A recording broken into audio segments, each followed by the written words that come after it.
ನಮಸ್ಕಾರ ರೀಪ್ಪ ಎಲ್ಲರಿಗೂ. ಬೆಳಗಾವಿ ಜಿಲ್ಲಾದಾಗ ಮತ್ತು ಇನ್ನೂ 2-3 ಮಂದಿ ಶಾಸಕರದಾರ ರೀ. ಅವ್ರ ಬಗ್ಗೆನೂ ಹೇಳಬೇಕರಲ್ಲ. ಎಂಥ ವಿನಯದಿಂದ ಕರೀತಾರ, ವಿನಯದಿಂದ ಮನೆ ಒಳಗೆ ಕರ್ಕೊಂಡು ಹೋಗಿ ಏನು ರೀ ಸಮಾಚಾರ ನಿಮ್ಮದ, ಏನು ದುಃಖ ಐತಿ ಸುಖ ಐತಿ, ಏನು ಕೆಲಸ ತೊಗೊಂಬಂದ್ರಿ, ಆ ಕೆಲಸ ಮಾಡ್ತಾನೆ ರೀ ಅಂತೇಳಿ ಫೋನ್ ಮೊಬೈಲ್ ಎಬಸ್ತಾರೆ ರೀ. ಸೌಜನ್ಯತನ ಬೇಕು ರೀ ಶಾಸಕರಲ್ಲಿ. ಅವು ಜನರ ಪ್ರತಿನಿಧಿ ಹಾಕಾನ, ಇಲ್ಲದ ಹ್ಯಾಟ್ರಿಕ್ ಆಗೋದಿಲ್ಲ. 3 ಸಲ ಆರಿಸ್ಕೊಂಬಂದ. ರಾಯಬಾಗ್ ಎಂಥ ಕ್ಷೇತ್ರ ರೀ, ಅಲ್ಲಿ ಒಬ್ಬ ದುರ್ಯೋಧನ ಇವಳೆ ಅಂಥೇಳಿ ಶಾಸಕರದಾರ. ಎಂದಾದರೂ ಹೋಗ್ರಿ ಬಸ್ ಸ್ಟ್ಯಾಂಡ್ದಿಂದ 2 ನಿಮಿಷ ದಾರಿ ಮನೆಗೆ ಹೋಗ್ರಿ. ಮನ್ಯಾಗ ಅವ್ರು ಇರಲಿಲ್ಲ ಅಂದರೂ ಕರೆದುಕೊಂಡು ಸರ್ ಅವ್ರ ಯಜಮಾನ್ತಿ ಅವರು ಜಿಲ್ಲಾ ಪಂಚಾಯತ್ ಸದಸ್ಯರಾಗಿ ಅವರು ಜನಸೇವೆ ಮಾಡಿದಂಥವ್ರೆ. ನಾವು ಸ್ವತಃ ಅವ್ರ ಮನೆಗೆ ಹೋದಾಗ ನಮಗೆ ಆದ ಅನುಭವ ಹೇಳಕತ್ತೀವಿ. ಅಲ್ಲಿ ಎಷ್ಟು ಚಂದ ನಾವು ಹೋಗಿ ಸುಮ್ಮ ಕೂತು ಇನ್ನೂ ಮಂದಿ ಹೊಂಟಿತ್ತು. ಆ ಮಂದಿದು ಎಷ್ಟು ಚಂದ ವಿಚಾರ ಮಾಡಾಕತ್ತಿದ್ರು. ಇವ್ರದ ಎಷ್ಟು ಚಂದ ವಿಚಾರ ಮಾಡಾಕತ್ತಾರ.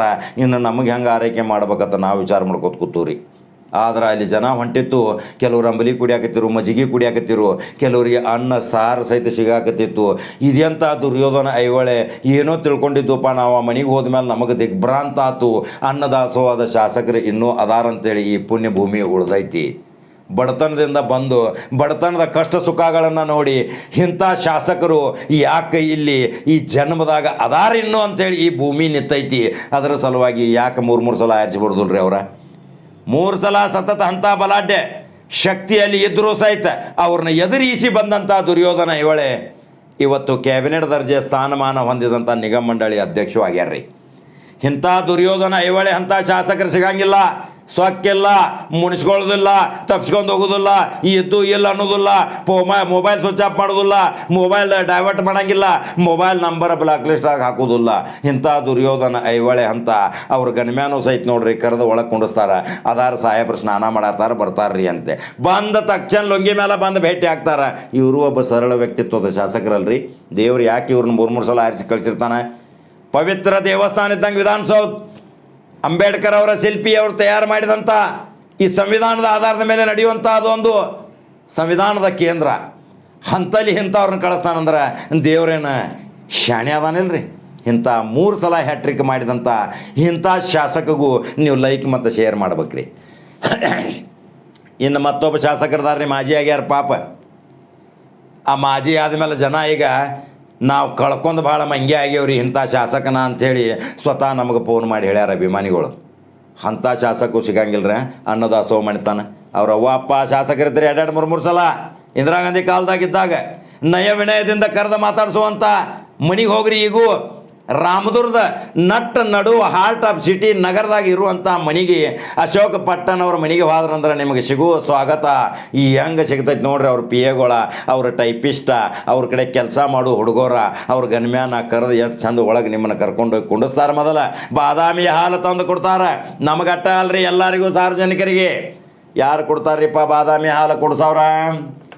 ಅನ್ನದಾಸೋಹ ಮಾಡ್ತಾನೆ ಇದ್ದವ್ರು, ಕಾಯಕ ಯೋಗಿ ಇದ್ದವ್ರು. ಇವ್ರನ್ನ ಅಲ್ಪ ಮತದಿಂದ ಸೋಲಿಸಿ ಜನ ಈಗ ಪಶ್ಚಾತ್ತಾಪ ಪಡತ್ತಾರ. ಅಶೋಕ್ ಪಟ್ಟಣ್ ಅವ್ರನ್ನ ಕಳ್ಕೊಂಡು ಅಲ್ಲಪ್ಪ ಅಂಥೇಳಿ. ಆದ್ರೆ ಇನ್ನು ಮುಂದೆ 2023ಕ್ಕೆ 50,000 ಲೀಡದಿಂದ ಆರಿಸಿ ಬರ್ತಾ ಅಂಥೇಳಿ ನಮಗೆ ವಾಗ್ದಾನ ಮಾಡ್ಯಾರ. ಕಳಿಸತ್ತೇವ ವಿಧಾನಸೌಧಕ್ಕೆ ಮಂತ್ರಿ ಆಗೋದು ಗ್ಯಾರಂಟಿ.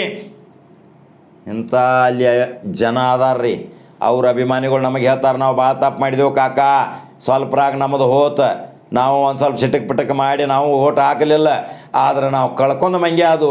ಆದರೆ ಇನ್ನು ಮುಂದೆ ನಾವು ಯಾವುದೇ ಪರಿಸ್ಥಿತಿಯಾಗ ಒಂದು ಓಟ್ ಹೊರಗಡೆ ಹೋಗಬಾರ್ದಂಗೆ ಹಂಗೆ ಒಡ್ಡ ಕಟ್ಟಿ ತಯಾರು ಮಾಡಿ ಅಶೋಕ ಪಟ್ಟಣನ ವಿಧಾನಸೌಧ ಕಳಿಸ್ತೇವೆ. ಅಂಥ ವ್ಯಕ್ತಿ ಮಂತ್ರಿಯಾಗಿ ಬರ್ತಾನೆ, ಕ್ಯಾಬಿನೆಟ್ ದರ್ಜೆ ಉನ್ನತ ಸ್ಥಾನ ತೊಗೊಂಬರ್ತಾನೆ. ರಾಮದುರ್ಗದ ಜನತೆ, ರಾಮದುರ್ಗದ ದೇವತೆಗಳು ಸಹಿತ ಅಲ್ಲಿ ಹೋಗಿ ನಾವು ಸ್ಮರಣೆ ಮಾಡ್ತೀವಿ. ಇಂಥ ಶಾಸಕನ ನಾವು ಕಳ್ಕೊಂಡು ಭಾಳ ಹುಚ್ಚಾಗೀವಿ ಅಂತೇಳಿ. ಯಾಕ್ರಿ? ಅನುಭವ ಇದ್ದವ ಶಾಸಕ ಭಾಳ ಇರ್ತಾನರಲ್ಲ, ಅವಂಗೆ ಹೆಚ್ಚು ಕಾಮಗಾರಿ ಕೆಲಸ ಮಾಡುವಂಥ ಶಕ್ತಿ ಇರ್ತೈತ್ರಿ. ಚೀಫ್ ವಿಪ್ ಇದ್ದಂಥ 224 ಶಾಸಕರದಾಗ 130 ಶಾಸಕರದ ಕ್ಯಾಪ್ಟನ್ ಇದ್ದಂಥ ಅಶೋಕ್ ಪಟ್ಟಣ್ ವಿಧಾನಸೌಧ 3ನೇ ಮಹಡಿಯಾಗ ಅನ್ನದಾಸೋಹ ನಿರಂತರ ಇರ್ತೈತ್ರಿ. ತಿಂದು ಬಂದು ನಾವು ಎಷ್ಟೋ ಮಂದಿ ಬರ್ತಿತ್ತಲ್ಲಿ. ಬೇರೆ ಕ್ಷೇತ್ರದ ಜನ ಬಂದ ಸಹಿತ ಅಲ್ಲಿ ನೋಡ್ತಿದ್ರು, ಊಟ ಐತೆ ಅಂಬಲ್ಲ, ಇಲ್ಲಿ ಗಬಕನ ಬಂದು ಊಟ ಮಾಡ್ತಿದ್ರು. ಯಾರಿಗೂ ಅಲ್ಲಿ ಹೊರಗೆ ಹೋಗಂತಿರ್ಕಿಲ್ಲ. ಅಂಥ ಆಪ್ತ ಕಾರ್ಯದರ್ಶಿಗಳ್ನ ಇಟ್ಟಿದ್ರು. ಅವ್ರದ್ದು ಹೆಂಗೆ ಸ್ವಭಾವ ಐತಿ ಹಂಗೆ ಇಟ್ಟಿದ್ರೆ. ಇಂಥ ಶಾಸಕಿನ ಮುಂದೆ 2023ದಾಗ ಗೆಲುವು ಖಚಿತ್. ನಕ್ಕಿ ವಿಧಾನಸೌಧ ಪ್ರಮಾಣವಚನದ ಡೇಟ್ ಇನ್ನು ಫಿಕ್ಸ್ ಆಕೈತಿ, ನೋಡ್ಕೊತ ನೋಡ್ರಿ. ಯಾವ ಪರಿಸ್ಥಿತಿಯಾಗಿ ಈಗ ರಭಸದಿಂದ ಹೋಟ್ ಹಾಕ್ತಾರೆ ಜನ. ನೇರವಾಗಿ ವಿಧಾನಸೌಧ ಪ್ರವೇಶ ಮಾಡಿ ಉನ್ನತ ಕ್ಯಾಬಿನೆಟ್ ದರ್ಜೆ ಸ್ಥಾನಮಾನ ಹೊಂದಿ ಮತ್ತೆ ಜನಸೇವೆ ಮಾಡಲಿಕ್ಕೆ ಬರ್ತಾನ ನಿಮ್ಮ ಅಚ್ಚುಮೆಚ್ಚಿನ ಶಾಸಕ ಅಶೋಕ್ ಪಟ್ಟಣ ಬಗ್ಗೆ ಒಂದು ಲೈಕ್ ಮತ್ತು ಶೇರ್ ಮಾಡಿರಿ. ನಿಮ್ಮ ಅನಿಸಿಕೆಗಳನ್ನು ನನ್ನ ಕಮೆಂಟ್ ಬಾಕ್ಸ್ನಾಗ ತಿಳಿಸ್ರಿ. ಮತ್ತೆ ಬೇರೆ ಸುದ್ದಿ ಹೋಗಿ ಬರ್ತಾನ್ರಿಪ್ಪ. ಹಂಗಾದ್ರೆ BJP ಮತ್ತು ಕಾಂಗ್ರೆಸ್ದವ್ರದ ಏನೇನು ವ್ಯತ್ಯಾಸ ಅದಾವು, ಎಂತಿಂಥ ಮುತ್ತಿನಂಥ ಶಾಸಕರದಾರ, BJP ಆಗದಾರ, ಕಾಂಗ್ರೆಸ್ದಾಗ ಅದಾರ, ಈ ವಿಶ್ಲೇಷಣೆ ನಿಮಗೆ ಹೆಂಗೆ ಅನಿಸ್ತು ನೇರವಾಗಿ ನನಗೆ ತಿಳಿಸ್ರಿ. ಮತ್ತೆ ಕಾಕ ಬೇರೆ ಸುದ್ದಿ ಹೋಗಿ ಬರಲ್ರಿಪ್ಪ. ನಂಬರ್ 1 ಚಾನಲ್ ಫಾಲೋ ಮಾಡ್ತೀರಿ, ಶೇರ್ ಮಾಡ್ತೀರಿ. ನಮಸ್ಕಾರ.